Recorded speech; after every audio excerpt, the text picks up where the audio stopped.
Yo guys, what's up? So today we are here after the pasta scene, right? So did you cook pasta at your home? By the way, I cooked it yesterday and I had an awesome dinner. But I didn't invite anyone, so I was not concerned about the limiting reagent concept and all. But since you are my student, since yesterday I taught you something related to limiting reagent, so I think today we need to discuss certain question answers for the same, right? So as per I promised you in the last video that today we'll be doing the question answers, okay? So without wasting any time, let me directly come on to the question answers because today's class will be totally concerned about the different varieties of questions. So there are small concepts, but then those concepts are not useful in the terms of theory, but they'll be more useful in the terms of question answers. Let me write down the very first example for you, which is the example on limiting reagent.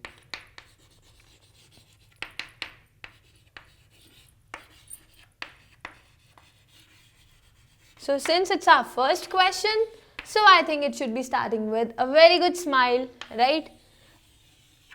And my promise you'll be able to do the question since I taught you, no? So the question will be very easy. Okay, so I have chosen one question for you and the question starts like, if 20 grams of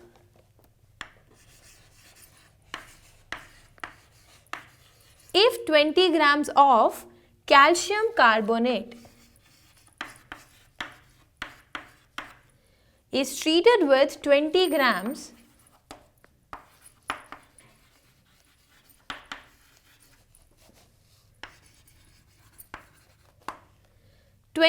of HCl. Okay, now we need to figure out how many grams of carbon dioxide will be generated during the reaction. So we just need to find out how many grams of CO2 will be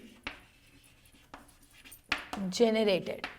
There is a balanced chemical equation which I am not writing here because I will have to repeat it. So I will directly come on to how the answer to this particular question can be done. Okay, let us write down the equation. You know, right, calcium carbonate, solid, okay, when you treat it with HCl. Now HCl you might be taking aqueous solution, it will lead to the formation of calcium chloride. Now calcium chloride will be dissolved into the solution itself, right? So this should be coming as aqueous. Plus it will be there evolved as carbon dioxide gas plus some water in the liquid state will be there. Okay? But guys, don't quickly start answering the question. If you start answering the question quickly, it's my promise I'll come to your dreams and I'll kill you. So it's better that you should first balance the chemical equation. So first of all, do remember you need to balance the chemical equation. If you do not do that, I will surely kill you. Okay? So let's see how we need to balance. So we have got 1 calcium, 2 chlorines, put a 2 here, okay? So 2 chlorines, 1 carbon, making it a total of 3 oxygens, 2 plus 1, 3 oxygens, 2 hydrogens, right? So now our equation is a balanced chemical equation. Come with me so that we can read out the question again. If 20 grams of CaCO3 is treated with 20 grams of HCl, how many grams of CO2 will be formed? Okay, so he is saying 20 grams of CaCO3 is treated with 20 grams of HCl, how much CO2 will be formed? That's my question, right? So you know, right, I really don't want to talk about the masses. As per I told you, I'll be more concerned about something related to number of moles.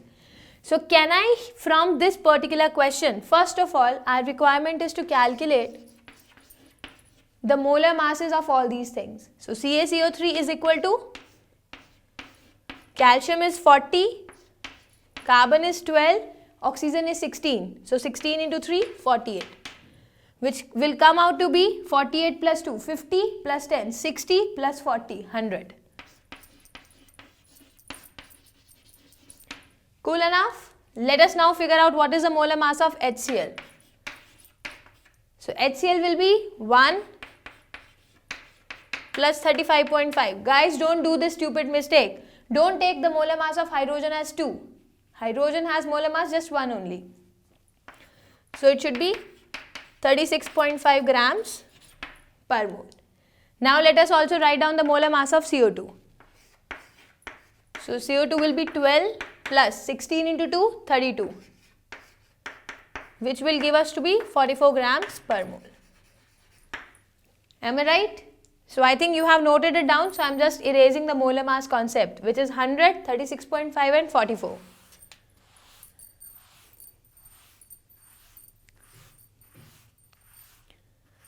So now I need to write in the terms of number of moles. Can I simply say that 1 mole of calcium carbonate, see, if I directly say 1 mole of calcium carbonate will give me CO2 how much? 1 mole. Cool enough? However, 2 moles of HCl will give me CO2 how much? 1 mole.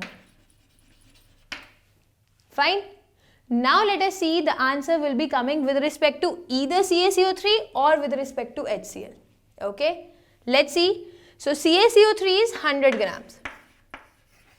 So 100 grams of CaCO3 to react, how much HCl do you need? You need 2 moles, right? So you need 2 into 36.5 grams. Okay.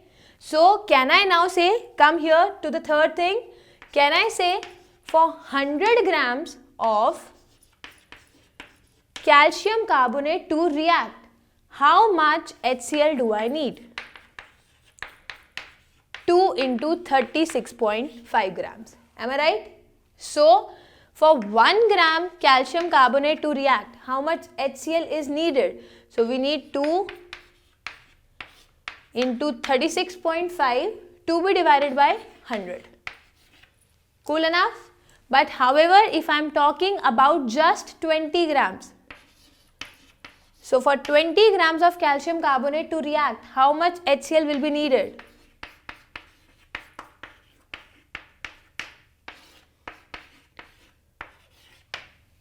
That's right. Now let us do the calculation. So if we have 20 into 2 into 36.5 divided by 100. So 2 will get cancelled. 5. So we can write 2 into 365 by 10 into 5. Right? Now we'll do 73 into 2, which will come out to be 14.6 gram. So do we have 14.6 grams or we do not have? So let's see, come here. We do have 20 grams, right? So that means now calcium carbonate is actually the limiting reagent, because HCl is available to us in excess. We needed how much? We needed, as per the calculation, we needed 14.6 grams of HCl. But how much do we have? We right now are having 20 grams of HCl. So that is given in excess. That means, first of all, we will understand why CaCO3 is used as limiting reagent. Okay. But that doesn't mean that I'll come up to the answer quickly. Now I need to continue further. So I'm just erasing all these things.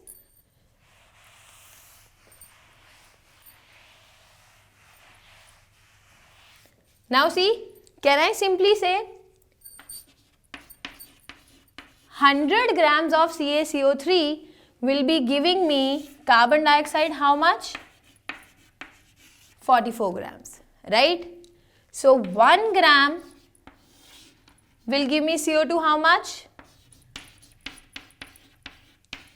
44 divided by 100 grams. Whereas how much did we have? We had 20 grams. So 20 grams will give me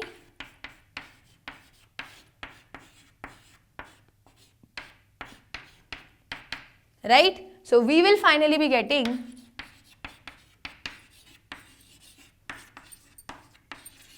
so this is the total amount of CO2 that we'll be obtaining. So let's recheck it. 100 is giving me 44, 1 is giving me 44 by 100. So 20 will give me 20 into 44 by 100. So this is a total of 44 by 5 grams of CO2. Okay. So guys, having done with this, quickly note it down so that now I can move on to the next question. Note it down quickly. Guys, I think you are already done with this particular example. So now we need to move on to another topic, and this time the topic that I have to do with you guys, it's just a simple formula, but I will not be concerned about the theory part of the formula. So what I'll do, I'll teach you something related to the percentage yield, and then we'll do a question on the same. So let me just write down what is the percentage yield of the reaction. So the topic that I had is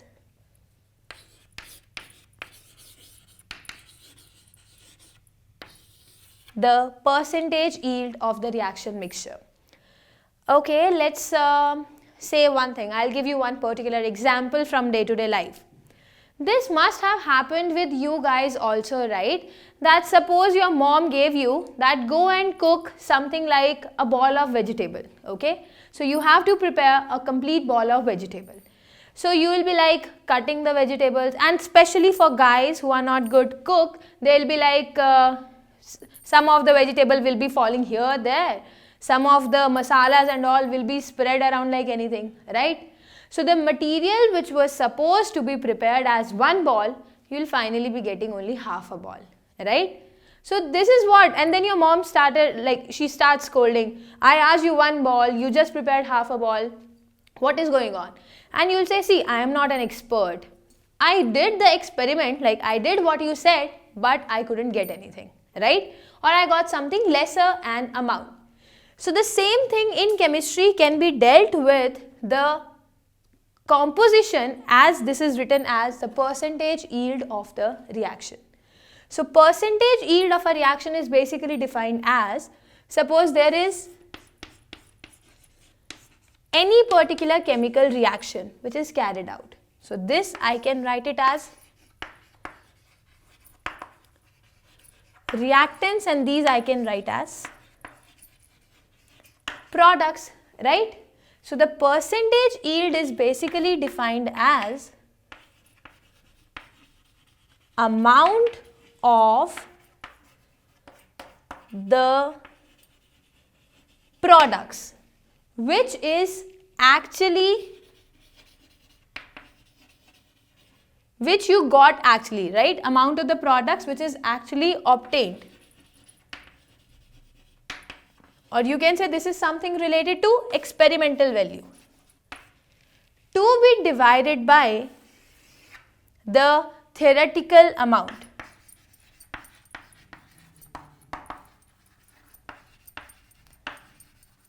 Theoretical amount means what you expected. So this is expected. Don't get confused. This is experimental.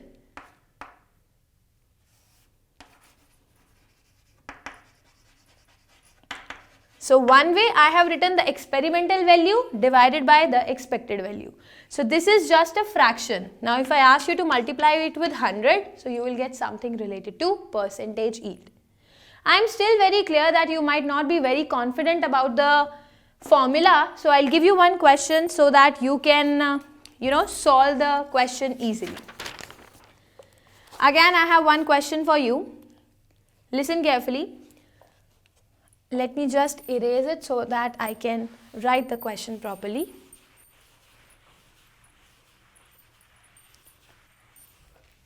The question is, there is a reaction given to me. Calcium oxide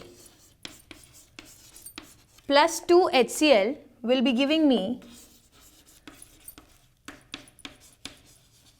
calcium chloride plus water. Okay. So guys, here only I want you to stop and listen carefully, read carefully. Is the equation which is given to us balanced or not?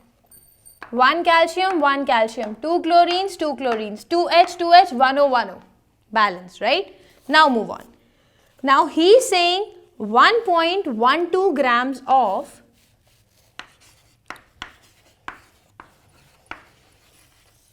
calcium oxide is reacted with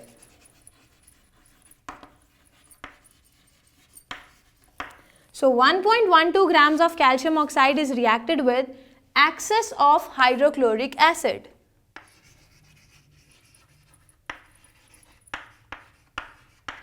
Okay, and 1.85 grams of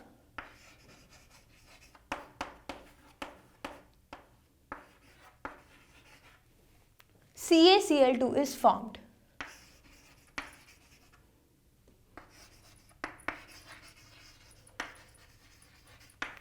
You need to calculate what is the percentage yield of the reaction. So the question is very straightforward. Percentage yield of the reaction I need to calculate. Okay. So let's start doing the answer. For the answer again, as you know, first of all I need to calculate the molar masses of all the things. Look here, he is talking about calcium oxide. He is talking about HCl which is given in excess. So I don't need HCl as of now, and he is talking about calcium chloride, right? So first of all, it's our duty to calculate the molar masses of CaO and CaCl2. Let's write it down for CaCl2. Calcium is 40 plus chlorine is 35.5 plus 35.5, 71, which comes out to be 111 grams per mole, right? Now moving further, we have HCl. HCl I told you that we don't need, so just leave it for time being. Then we have calcium oxide. Calcium is 40. Oxygen is 16. So we have 56 grams per mole, right? So this you know, so I'm just erasing this as well. Let me now finally write down the question. Question is, calcium oxide will react with 2 moles of HCl to form calcium chloride and water, right? We can talk in the terms of number of moles. Can I very clearly see 1 mole of calcium oxide will be giving me calcium chloride how much? Again 1, right? So calcium oxide is how much you have taken? 56 gram will be giving me 111 gram. Am I right? So now come to the question. 1.12 grams of CaO is reacted with excess of HCl. So now this is given in excess. So when this is given in excess, this is only our limiting reagent. So you can say now 1 gram will react to form 111 by 56 grams, right? And according to question, 1.12 gram will be giving us calcium chloride how much? 111 into 112 to be divided by 100 to be divided by 56. These many grams, right? Now if you solve it, this is 2. So this will give me 2.22 grams. Am I right? But guys, this is what we expected. This is something we expected. Do we actually got this number? Like, did we actually get the number? Come again to the question. The question says that you just got 1.85 grams of CaCl2. That means the actual amount that you obtained is 1.85 grams. Okay. So your mom asked to cook 1 ball of vegetable, but you could cook only half of it. Let's say you cooked only 1.85 of it. But what she expected? she expected that you will be getting a total of 2.22 grams, right? So there was something less, right? And this is written as percentage yield. So percentage yield of the reaction is determined as the actual amount that you got, grams. Don't forget to mention the units, divided by the expected amount that you should have obtained. 2.22 grams multiplied by 100. So I am very bad maths teacher, so I'll just let you know the answer to this, and it is coming out to be 83.33%. That means, see, when we were beginning to do the reaction, we thought we'll be getting 100% of the product, but we got just 83% of the product, and hence this is known as the percentage yield. Okay, so quickly note it down, because then we have another topic as percentage purity. Note it down and then we'll continue. Now I will be erasing this as well, because now I have got another question for you, and in this question today we'll do something related to a problem on sequential reactions. So first I would tell you what actually is a sequential reaction.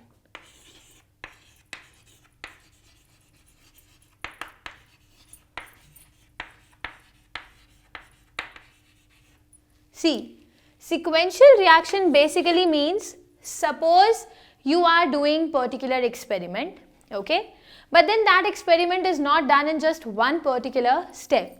Let's say it took so many steps to be completed. So what you will do, the product of one of the reaction,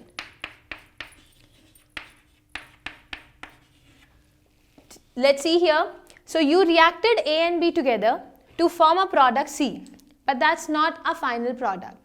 Now this C I will take and I'll further react it with E to form F plus G, okay, but F is also not our final product. Now I'll take the F, will react with Z, let's say to form S. My name starts with S, right? So S is my favorite letter. So now you can say the product of one of the reaction is continuously being used as the reactant of the other.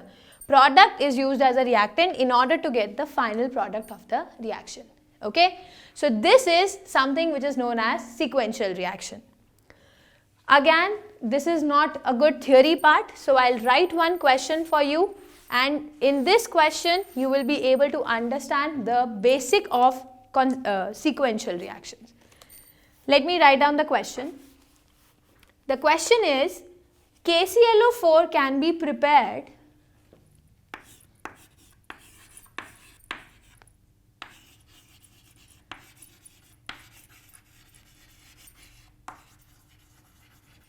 KClO4 can be prepared by chlorine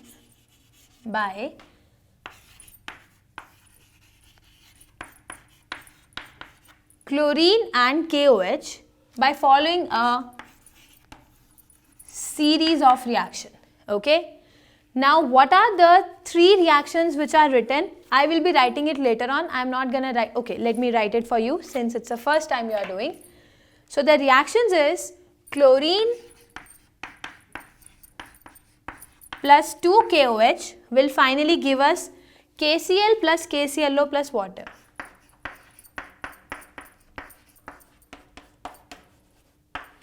That is the first reaction. Second is 3 KClO will be getting converted to form 2 KCl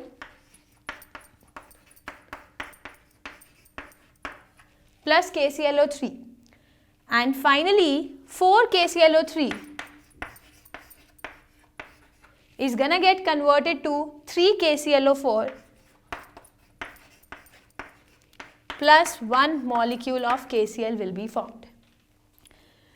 Question is, you need to calculate the total mass of chlorine in grams. So the question is, calculate the total mass of chlorine.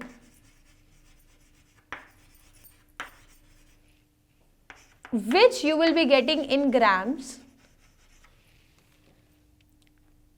required to produce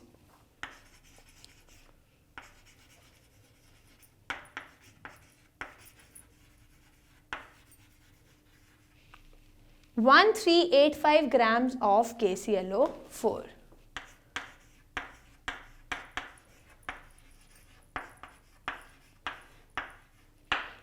That's it. So that's a question, but now I will not coming to the answer directly. Let us first understand what I explained you something regarding sequential reactions. See, chlorine being used as a reactant will combine with 2 KOH to form KClO. Now KClO is the product of reaction 1. But this product of reaction 1 is now used as the reactant and it is going to give us KClO3, which is another product.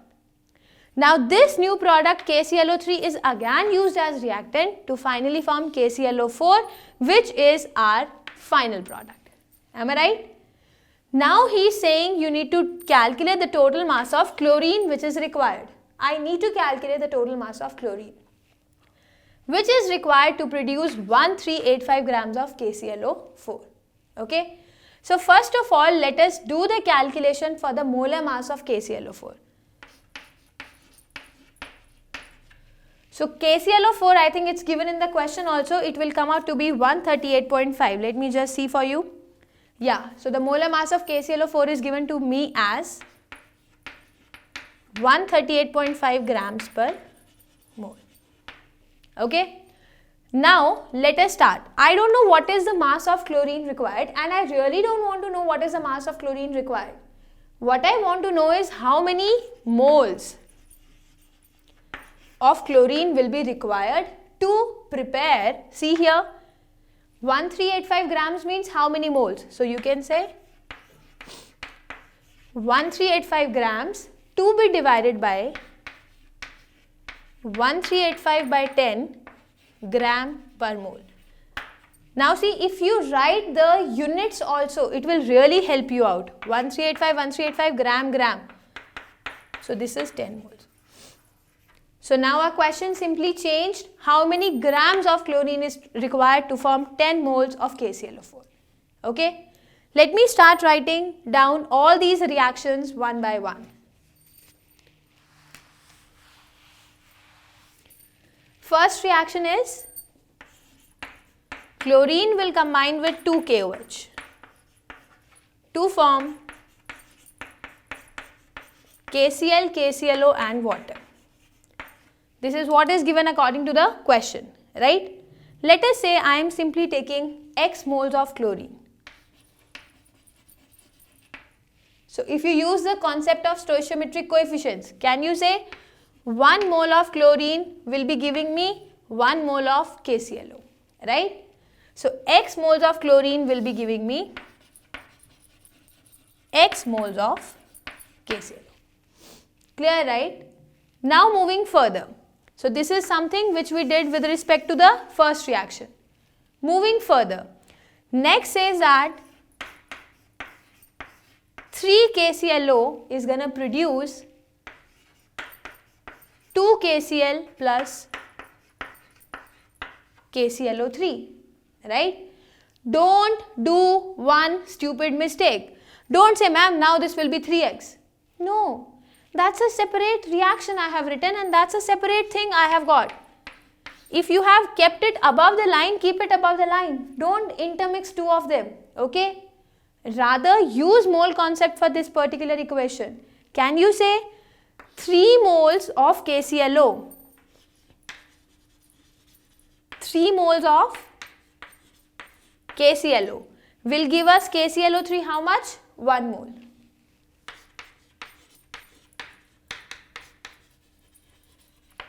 Right? So now I can say 1 mole of KClO will give KClO3 how much? 1 by 3 moles, right?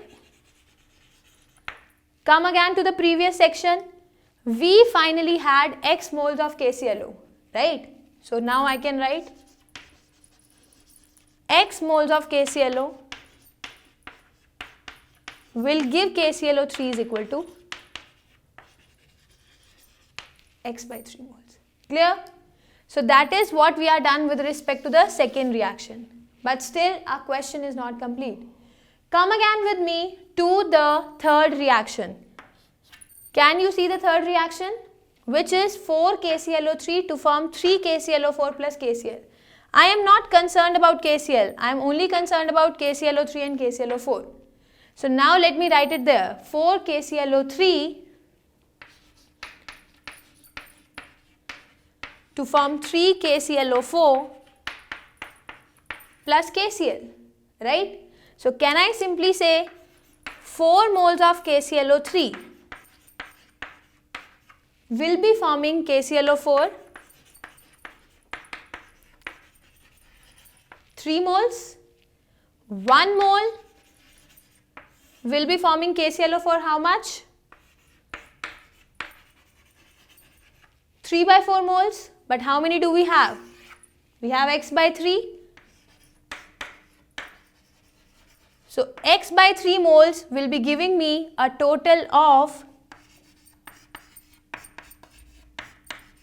3 got cancelled, which is X by 4 moles. Am I right? So guys, now we are done with the total number of moles of chlorine that will be obtained in the reaction system. But come again to the question. So don't just mention it as the answer. I want you to come again to the question. So I am here, look carefully. The question was, you need to calculate the total mass. So listen carefully. You were asked to calculate the total mass of chlorine. So total moles of chlorine. How much did you get? You got X by 4, right? Now you can see, right, that X by 4 moles of chlorine were like, I did it wrong. So I could have said, if you started with X moles of chlorine, right, KClO4 obtained was X by 4 moles. Am I right? But according to our question, the X by 4 value which is given to me is 10 moles. Because we did write that 1385 grams of KClO4 was equal to 10 moles. So X by 4 will be 10 moles, that means X will be 40 moles. That means you would have started with 40 moles of chlorine as the reactant in order to get 10 moles of KClO4 as the product. Okay. So this was all about sequential reaction. Quickly note it down so that we can move on to the next topic. Guys, so how was the concept when we were doing the questions related to sequential reaction? It was good, right? It was not that difficult. So now I have another similar topic, which is the problem related to parallel reactions. So let me just write down the topic for you, and this is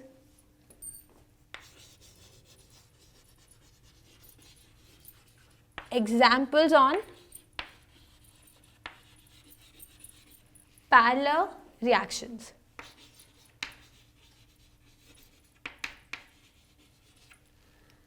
So first of all, what are parallel reactions? The way I explained you what are sequential reactions.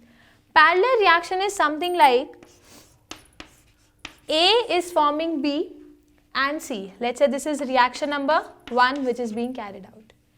At the same time, in the reaction mixture, we have the same molecule of A which is going to form D plus Z. That means the same reactant is being utilized in two different reactions which are occurring simultaneously. So this is what is a concept for parallel reactions. Okay. I know you are not satisfied with the explanation, so let me just give you a question on the same. So what's the question? I'll be writing down the question for you again.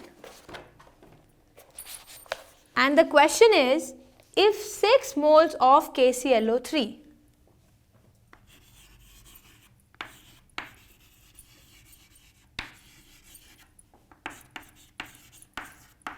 if you started with 6 moles of KClO3 are decomposed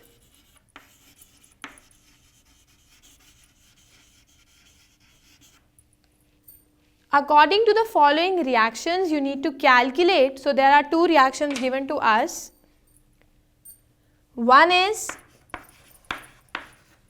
KClO3 is giving us KCl plus 3/2 O2, and the another is 4 KClO3 is giving us 3 KClO4 plus KCl. See, you remember this was the same reaction we did just 2 minutes back. The question is calculate the moles of KClO4 produced. So you need to calculate the moles of KClO4 produced if moles of oxygen produced are 3. If 3 moles of oxygen are produced. So that's a question given to us, guys. Okay, let's solve the answer.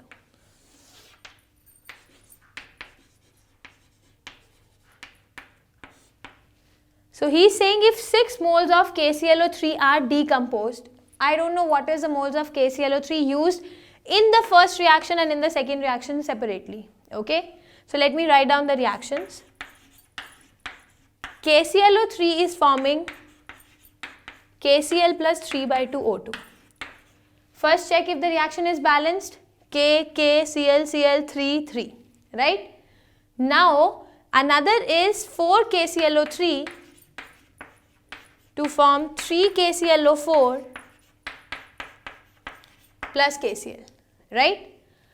See, he is saying how many moles of KClO4 will be produced if 3 moles of oxygens are produced. Only 3 moles of oxygen are produced.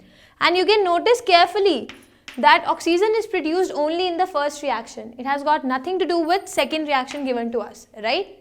So can I say for 3/2 moles of oxygen to be formed, how much KClO3 will be used is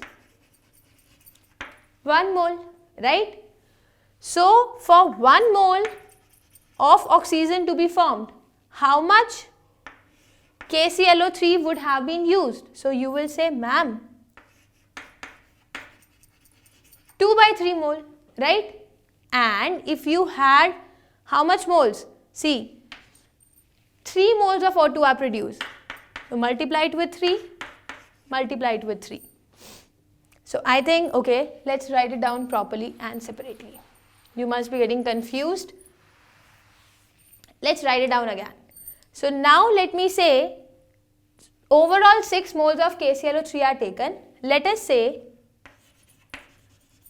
X moles of KClO3 are utilized in first reaction and the remaining 6 minus X moles will be utilized in the second reaction. Okay. So can I simply say for 3/2 moles of oxygen to be produced, the KClO3 used up is equal to 1 mole, right? So for 1 mole of oxygen to be produced, the KClO3 will be 1 divided by 3 divided by 2, which is 2/3 moles, right? So this is 2/3 moles of KClO3 would have been used. And according to the question which is given to us, for 3 moles of oxygen to be produced. So for 3 moles of oxygen,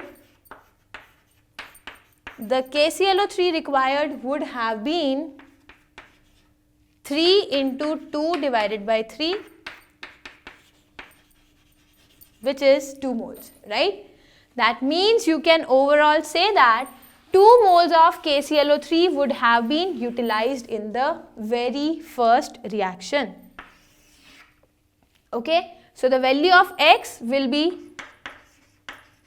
2 moles.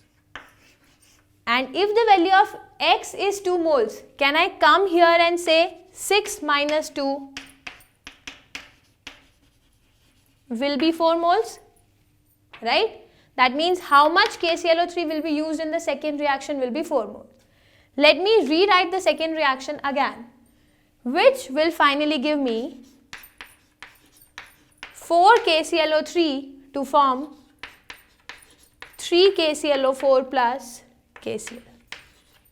Right? Can I simply say 4 moles KClO3 will be giving me direct answer C, 3 moles of KClO4, and that's it. So this is all about the parallel reaction. How the same thing is utilized as the reactant in 2 parallel reactions. Okay. So guys, this was all about the problem solving concepts on mole concept. So I just took some miscellaneous questions, and on the basis of those miscellaneous questions you were able to do all these concepts. We winded up all these things, right? So now my next lecture will be something different. I'll be telling you something related to empirical formula, molar formula and all. So before that, you need to revise everything so that once again we can meet up in the next class and study well. So take care, bye-bye.